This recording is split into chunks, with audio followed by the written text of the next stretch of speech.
Is Barcelona too much dependent on Messi? El Clasico isn't the same without Cristiano Ronaldo. What did Thibaut Courtois actually eat before coming onto this match? And is finishing simple balls very difficult? You're watching Quad Cover Sports Talks, and before we begin breaking down the El Clasico, consider subscribing, and if you like it, give it a thumbs up and share this with your friends. So now back to the match. There are a few talking points that need to be addressed, and there's a lot to talk about in this match. So be patient and hear me out. First of all, what I could see from this game is Barcelona is becoming very Messi dependent, and that could be seen in this match. And if you follow a few of the other matches where Messi is giving most of the assists, in this match, Messi failed to provide those crucial assists. I'm not saying Messi had a bad game, but Messi failed to provide those crucial passes, those crucial balls, and they lacked their finishing.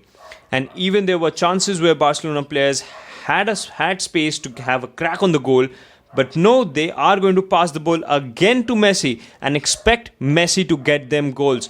As long as Barcelona expects Messi to get them goals, they are not going to move on. They are not going to move on from this patch. They are having a difficult phase. Yes, they are having a difficult phase. There are incidents inside the club and outside even, and also these we know Braithwaite, the new signing. These are all the things and turmoil happening in the club, but you need to move on, because honestly, as a football fan, it's very hard to admit that Messi is, like, to be honest, he's 32, and at max, I feel at max we are going to get more 3 or 4 at max years from him. So if Barcelona is not preparing themselves to actually play the game without the help of Lionel Messi, they are in deep trouble.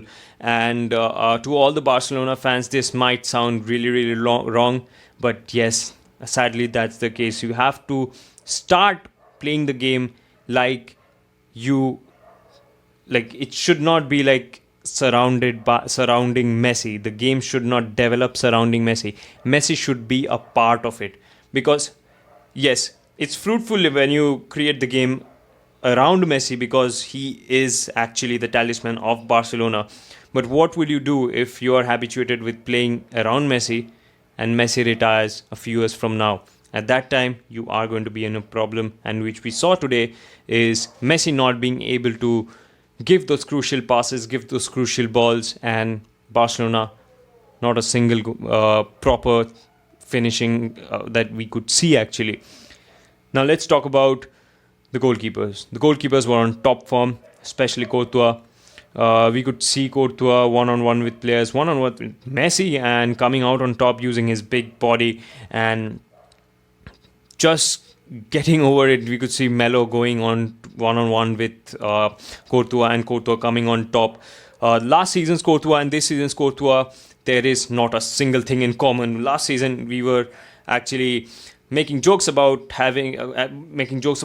Courtois having a galaxy between his legs, but this season has been outstanding for the Belgian.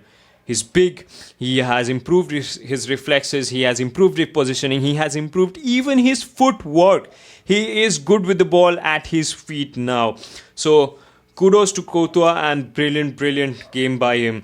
Now let's talk about Ter Stegen. Yes, he conceded 2 goals, but barring those 2 goals, this German goalkeeper had a great game. We could see him leading from the back, along with Piqué as well, taking no credits from Piqué. Yes, Piqué did a good job, but Ter Stegen, amazing. There was a shot by Isco from just outside the box, a brilliant curler, brilliant shot by Isco, but we all thought that it is going to go in, but no. Ter Stegen is there to save it, and what a reflex from the German goalkeeper, just going on, stretching himself to the left top corner and keeping Barcelona in the game. So now, talking about keeping Barcelona in the game, In the first half, we could see Barcelona having most of the possession, and till the end, they had most of the possession. That's how Barcelona play. That's typical Barcelona, stringing good passes, good one-touch balls, good flicks and tricks, and yes, then creating good chances and finishing. But in finishing, that's what they lack today. But nonetheless, it was quite an even match.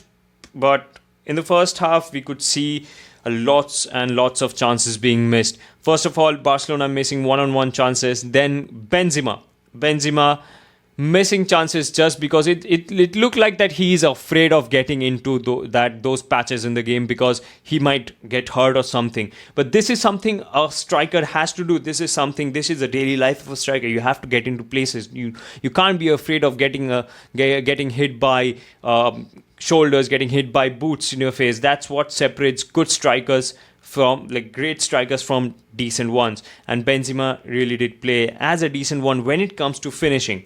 But when it came to positioning and stretching the defense, he did a good job as usual. Vinicius Junior, what a game that little Brazilian had.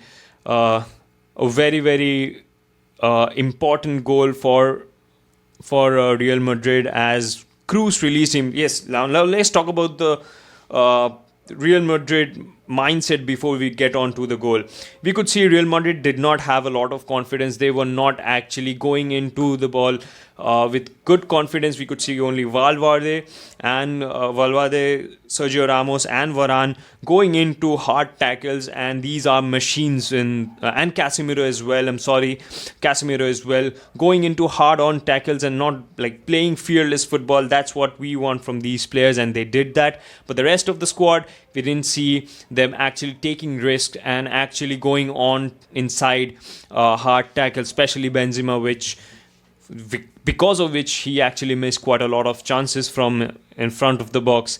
So this is one thing. But Vinicius, that goal, Cruz releasing Vinicius cutting in, shooting, and the ball gets deflected in by PK. That's a goal to Vinicius Junior. But this goal was really, really a good one, where we saw Cruz actually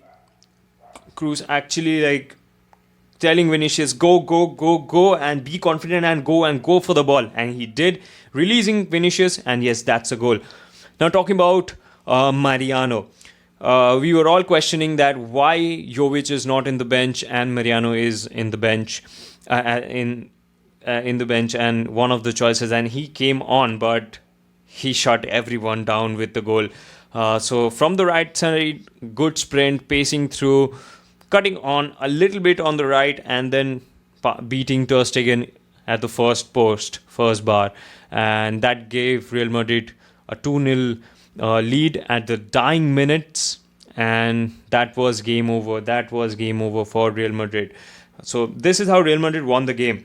So let's talk about a few clumsy tackles and a few clumsy moments. The two players I would like to point out are Alba and Sergio Busquets. Alba and Carvajal, yes, the refereeing was very no-nonsense refereeing. Even a small bit of pushing, a small bit of exchange of a couple of pushes among Carvajal and Alba, we saw the referee coming in and giving a yellow card, and also a slight push by Vinicius, and that was a yellow card in the beginning of the match. So that was good, because in a game like El Clasico, the referee has to be strict. The referee has to be strict in order to maintain the mentality and maintain the peace of the game. So in this regard, we could see already booked Alba, which was a really, really irresponsible thing. Already booked Alba tackling, and you might say that it's a very controversial thing, but that tackle on Valverde was really a yellow card.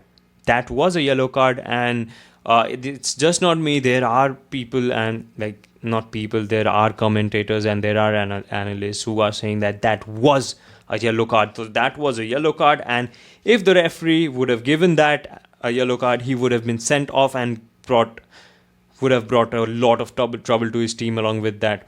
Another one is Sergio Busquets, a very very clumsy tackle just in front of the penalty box. If they would have been a yard inside, it would have been a penalty and that would have been game over. But at that time, the game wasn't over. That game was still like 50-50. But that was a really, really clumsy tackle. So another player I want to talk about is Valverde, who actually played really well, very aggressive, very strong, and he showed that he can be a leader when needed because he was commanding in his area and he was running up and down the pitch, and at the end of the game he had a cramp which was quite obvious from the young lad because the Uruguayan actually ran a lot.